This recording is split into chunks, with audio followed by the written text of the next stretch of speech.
On the road, in the gym, at a coffee house. No matter where you listen, this is Prevention Perk. I'm Steve Miller with Mid-America PTTC. It's time to perk up our prevention efforts.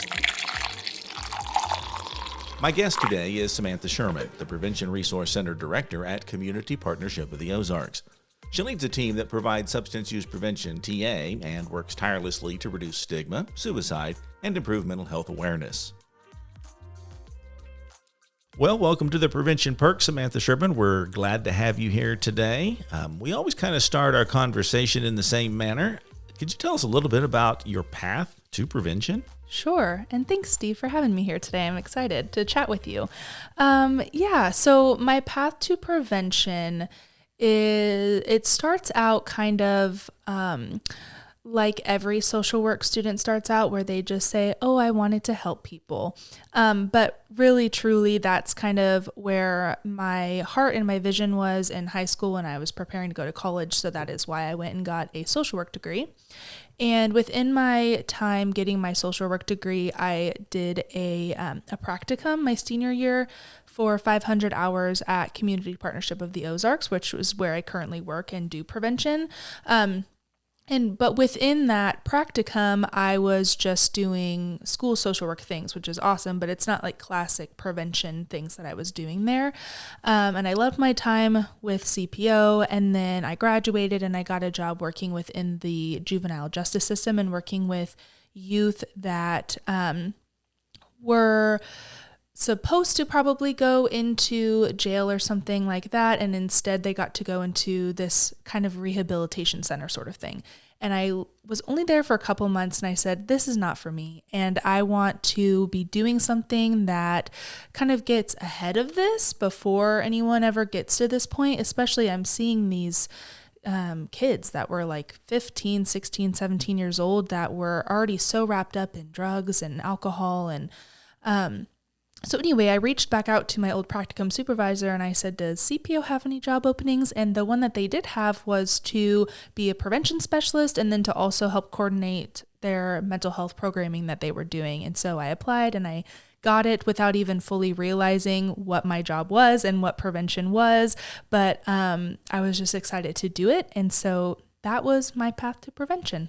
So it sounds like you figured out, at least for now, the fits really well. Mm-hmm. Yes, love it. What is it about the prevention work that kind of keeps you interested or curious to continue doing this kind of work? I mean, there's a lot of different things that keeps me interested and curious, especially like I said, at my last job, I was there for like 2 months and now I've been doing this for over 5 years. So a big part of it is getting to see the passion of the communities that we work with and helping them learn how to do prevention properly and really starting to see some results within that.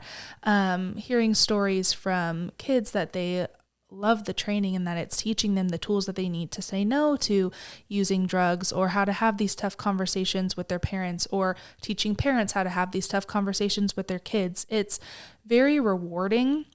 And as we continue to see data come out, we just continue to see that there is such a need here. And so it really is fulfilling that part of my heart that I know we are making a difference and we're helping people. And we get to come alongside communities and coalitions and just the team members that I get to work with on a regular basis. And we get to do the work together, which is also really fun and exciting. You're listening to Prevention Perk. The funder of this project, along with all the other products of the Mid-America PTTC, is the Substance Abuse and Mental Health Services Administration. Although funded by SAMHSA, the content of this recording does not necessarily reflect the views of SAMHSA. Did you know that nearly 700 publications and digital products are available on the SAMHSA storefront? We'll put a link for this resource in the show notes or visit store.samhsa.gov. So for our audience, can you talk a little bit about what is mental health first aid? Yeah. So mental health first aid is, there's 3 separate training, which I'll kind of go through that. But basically what mental health first aid teaches you is how to recognize the signs and symptoms that someone is struggling with a mental health challenge or crisis, and then how to properly intervene and refer that person on to the best type of support that they might need.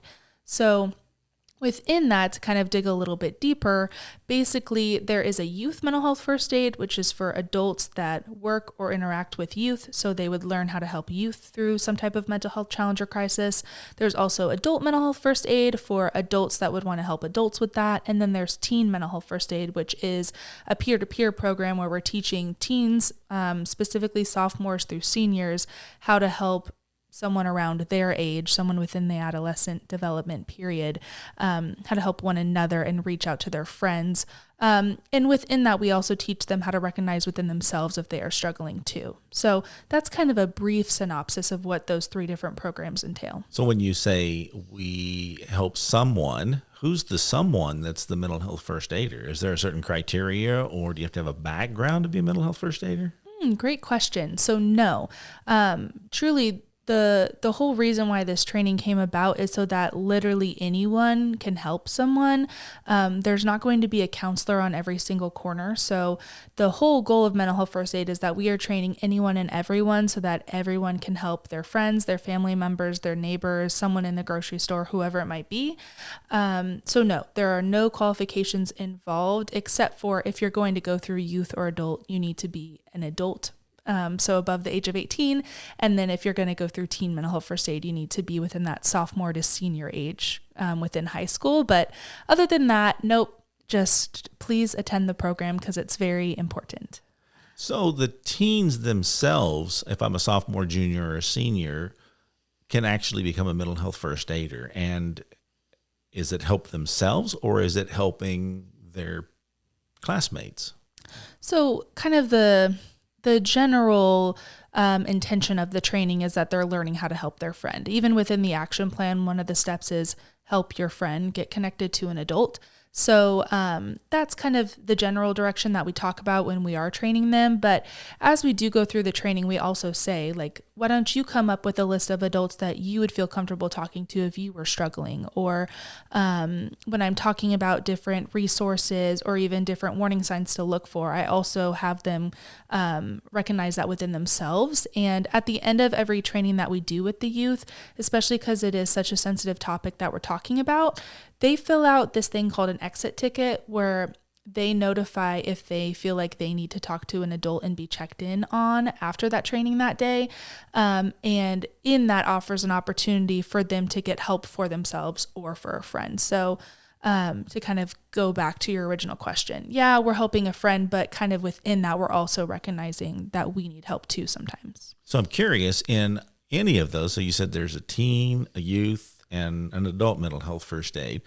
Did they talk about like specific mental health issues, or is it broader than that? What does that look like once you're inside mental health first aid? Yeah. So yes and no to that. It does address the variety of different types of mental health disorders that people can be diagnosed with. And we kind of learn a general idea of what depression or anxiety or bipolar disorder might look like.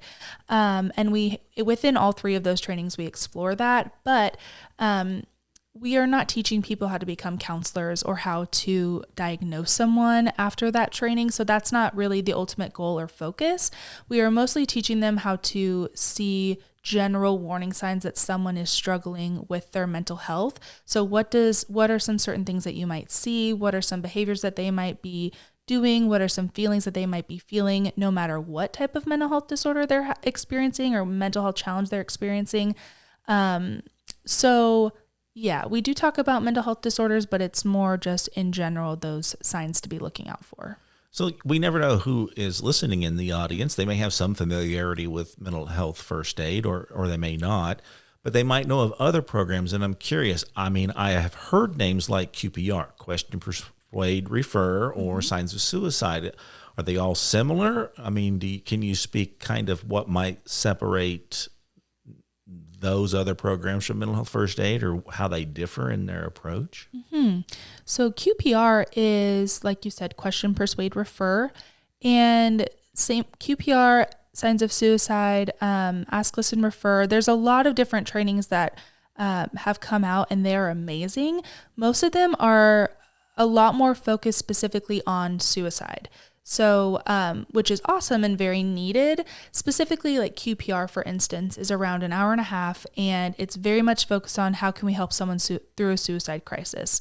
Whereas mental health first aid, within that, like I said, we're learning about mental health in general. So we are talking about someone showing very, very, very early warning signs that they are struggling with their mental health, all the way to the end of the spectrum of this person is in a mental health crisis, and we cover the topics of suicide, panic attacks, a psychotic episode, a severe psychotic episode, a variety of different types of crisis situations, and then everything in between that. So if you are wanting to kind of go even deeper and explore that entire spectrum of mental health, that's where mental health first aid really fits in. And then for more of those specific suicide prevention trainings, QPR is great.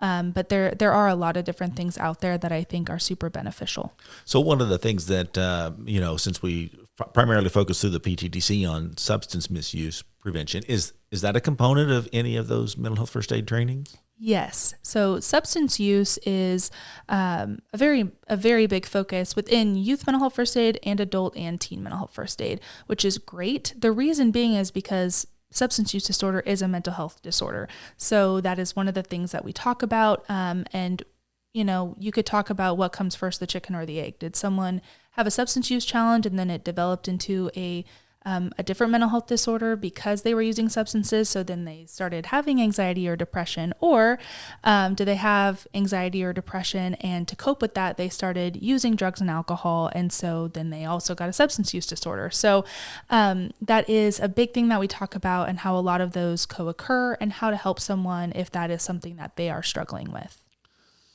So you're not really, you might be preventing suicide, but you're not really preventing mental health. You're creating an awareness for it. What I'm curious about is, where is that intersection between having, substance issues in your life? Because, a teen might just think it's experimentation, but it could cross the line and it's something else. Is there a connection between mental health and a teen's substance use? Great question. So, yes and no. There's a lot of data that shows that if someone is struggling with their mental health, then a lot of times they're going to use substances to cope with it. And I think some youth are, using substances to cope with their mental health challenges, and there is an intersection there. And then other youth are using drugs or alcohol because of peer pressure or because they think it's cool, and it isn't so much linked to their mental health, but because they're using substances, that does put them at a much larger increased risk to have mental health challenges down the road. So that's kind of a complicated answer, because really there's so many different ways that you could go about that, and it just kind of depends on the kid and their specific situation. So it's not really the person that's trained in mental health first aid. It's not their objective to really fully understand this. It's just to kind of recognize that maybe this is beyond what is quote unquote normal, or, adolescent development is a unique experience itself. So they're just really trying to be keen on seeing the difference, and that maybe they are using a substance to cope with something else. That's really their role, is just to kind of be eyes on the ground. Yeah, it's all about how can we even start to approach this conversation with the youth in our lives, and what does that look like? So we're really giving them tools to think through, what does that initial approach look like? What are some things that I should be assessing for at all times to see if this youth is struggling with their mental health, or utilizing substances to cope, or just using them in general? And then what are some resources within our community if this really is an issue? Whether it is with their mental health or with using substances, we provide them with a wide range of how to have those conversations, and then where to turn if they need some additional help as well. To me, it almost sounds like it also is doing something else when you talk about having this conversation.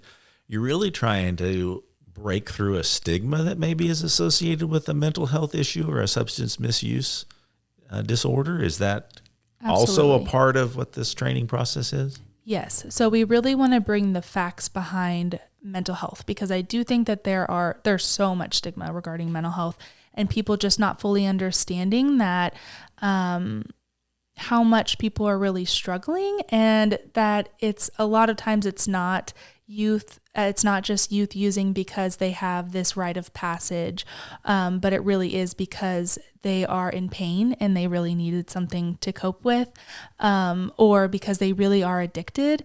So we're really trying to bring light to a lot of facts regarding mental health that and we really are starting to see a difference. We've done a lot of evaluation regarding that, specifically asking questions about stigma and doing pre and post surveys. And we are seeing a decrease in stigma across our whole community within the way that they view mental health, which is great. So there really is a difference being had here.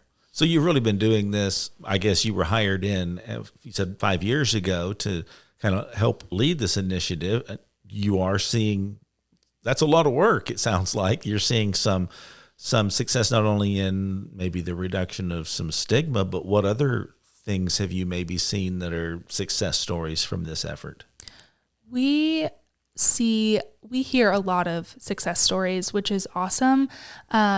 We, for many, many years, were collecting stories from people and hearing story after story every single month of people interacting with others, people interacting with youth and adults, and them utilizing the skills that they learned in the training and literally saving lives.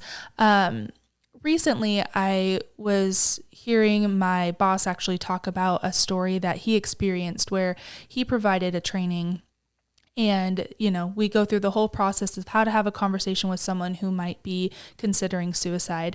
And that training went all the way up till 5 p.m. And one of the participants then left, and they were just hanging out at home, and they were scrolling on Facebook, and they saw that their niece was posting some things on Facebook that were really concerning.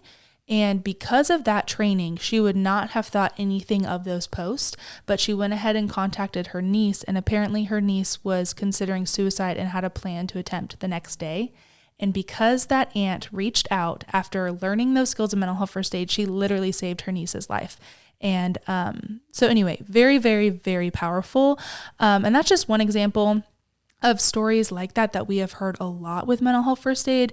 Just recently, to kind of bring it more personal for me, literally just this last week, I was hanging out with someone that I'm close to, and they looked at me and they're like, "Oh my gosh, I've had a really stressful day and I think I'm having a heart attack." And I was like, "Okay, why don't we have a seat?" And, utilizing mental health first aid, we were able to conclude it was a panic attack.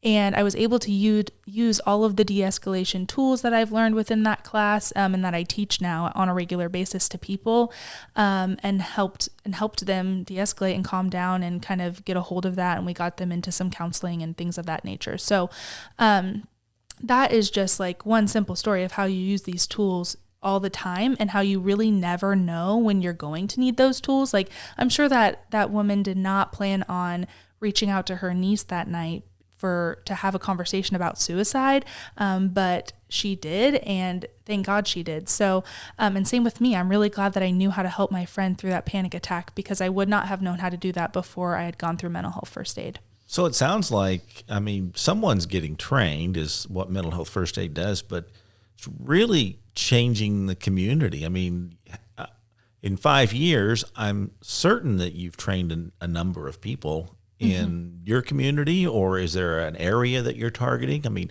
What kind of, get down to the bottom line, what kind of numbers are we talking about as far as people that are mental health first aid people now?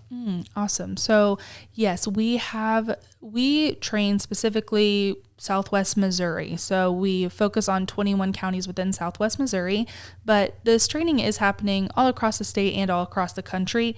I remember when I first started around 5 years ago, they had this huge goal of training over 1 million first aiders in the country, and now they're at over 2 million people in the country. So that is very cool and very powerful to know that there's so many people in our country that know how to help others. Within Southwest Missouri, we have trained, oh my goodness, over 5,000 people for sure. Probably over 8,000 or 9,000 at this point. Sorry, I should have looked through those official numbers before I came in today. But when I first started, our goal was to train around 1,700 people within those first few years, and we exceeded that goal. And then we continue to train thousands of people on a regular basis. So, we have a lot of people within our community that know how to help others, which is great. So a big talking point all across the nation is diversity, equity, and inclusion. Is that something that's addressed in mental health first aid? And beyond that, like, is there more than one training, let's say for special populations, let's say for LGBTQ or for an older population or a rural population? Is there a way to address some of those disparities, or is it all just one training fits all? Yes. So within the training, they talk about cultural considerations that you should be having, especially in regards to the portion of the action plan, which is listen non-judgmentally, because people are going to have different beliefs, different cultures, different experiences than us. And how can we provide them mental health first aid, even if they do share things with us that we don't fully agree on or that we just don't understand. So we have that conversation with every participant that goes through the training. And part of that is just maintain neutral facial expressions, but how can we cater it even more? And how can we ensure that we are being culturally competent whenever we're having any type of conversation with someone, but especially when we're talking about mental health and substance use challenges. So yes, that is a really big portion. And back right when the pandemic hit, the creators of Mental Health First Aid revamped the curriculum and did some updates on the research and the statistics that are within that. And just within the training alone, and even within the videos, there is a lot of diversity and a lot of people of different ages and race and ethnicities within the videos, which is cool to have that wide representation within the training as well. And then do you mind repeating?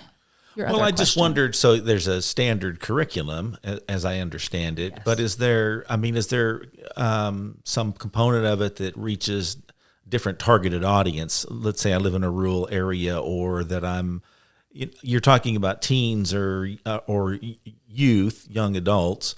What about an older audience, or, those kinds of things? I wondered if there was additional trainings or something along those lines.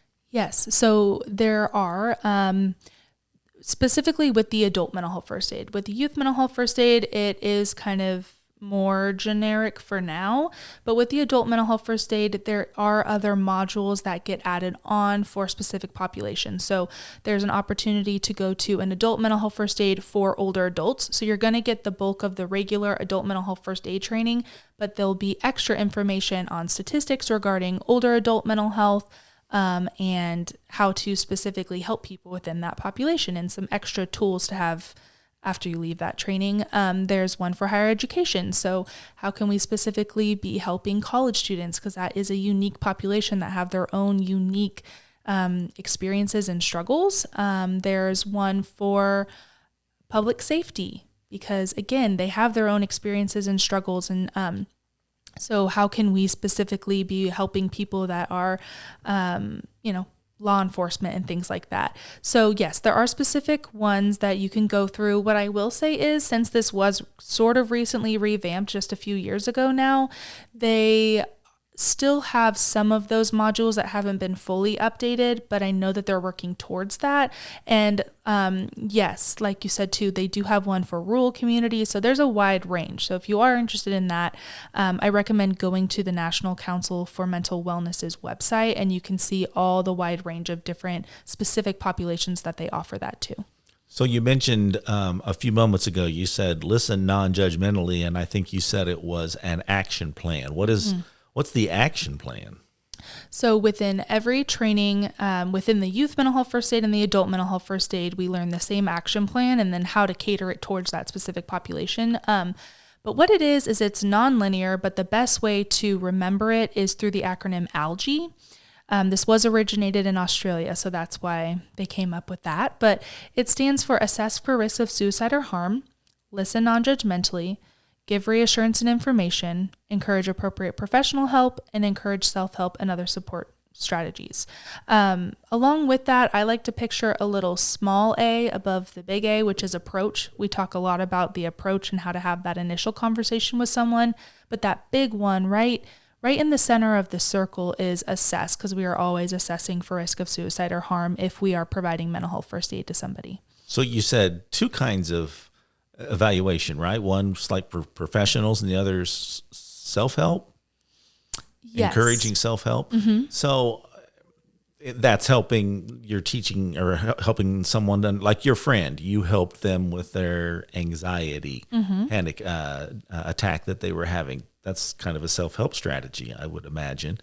And then there's clearly a time when you need to say, I'm not a professional here. So you're really trying to illustrate, one, you can take care of yourself in a certain way, but at some point it's really beyond our understanding, you and I as a mental health first aider and someone I may be assisting, that they're going to need some professional help. And how does this help to facilitate that, or does it?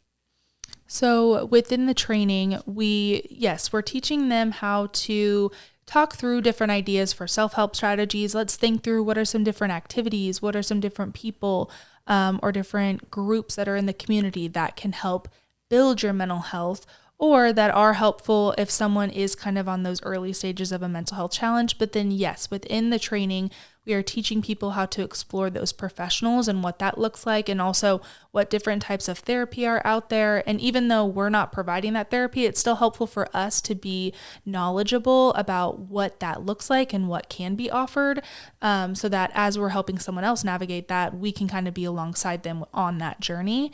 We talk about the National Suicide Prevention Hotline, different local resources that might be available and beneficial, and just sort of how to navigate that and how to even bring up that conversation, because that can be an uncomfortable conversation to have with someone. Like, yeah, I think that you should talk to a counselor. Well, what is the best kind way to say that to somebody? And that's something we also explore in the training. So it's being very sensitive about it. I guess that's part of that.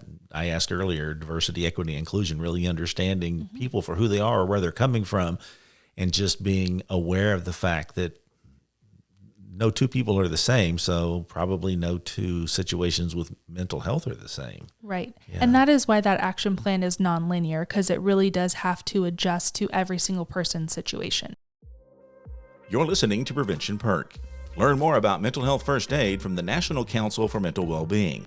We'll put a link to this resource in the show notes, or visit thenationalcouncil.org. So I always like to give our guest an opportunity to say, hey, something that I really want to share with your audience is this, or in kind of the pay it forward fashion, what's something you want the audience to do? First, just because of the conversation that we have been having, I want to encourage everyone, take a second and think about the people in your lives. Who do you think that you should reach out to today? Who has seemed like they have been struggling or just need someone to talk to, and take a moment to reach out to them. And if that is a conversation that maybe you're not even sure how to really go about it, or you just would like to have some extra tools to feel more educated on how to have those conversations, I recommend going to Mental Health First Aid and going through one of those trainings. And so the way that you can do that is just go to the National Council for Well-Being's website, and through there you can find a local training. If you are local to the Springfield area or Southwest Missouri, you can always reach out to me. I'd be happy to get you connected to a training near you, or there's also like a Mental Health First Aid Missouri page. So if you are not in Missouri, there might be something like that near you, but the overall general place to find that would just be the National Council for Well-Being's website. We'll put that link to their website in the show notes. And anything else that in your experience in teaching mental health first aid or facilitating it, that a book, another resource that you were like, this is really valuable, that we might want to share with the audience?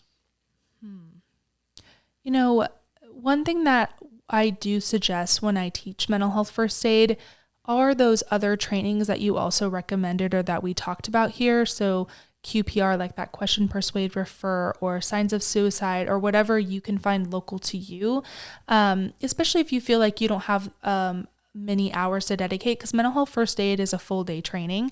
So if you still need some extra training specifically about suicide prevention, I recommend also looking into what is available to you, because those are very beneficial trainings. So you can dive even deeper into some suicide prevention tools to keep in your tool belt. Our guest today has been Samantha Sherman, and I appreciate you coming in today and having a conversation with us about the intersection between mental health first aid and substance use prevention. Awesome. Thank you so much for having me. I appreciate it. Thank you for listening to Prevention Perk, a podcast from Mid-America PTTC. To learn more about our innovations, visit pttcnetwork.org and look under Your PTTC for the Mid-America link. Remember, prevention is better together, and together, we are stronger.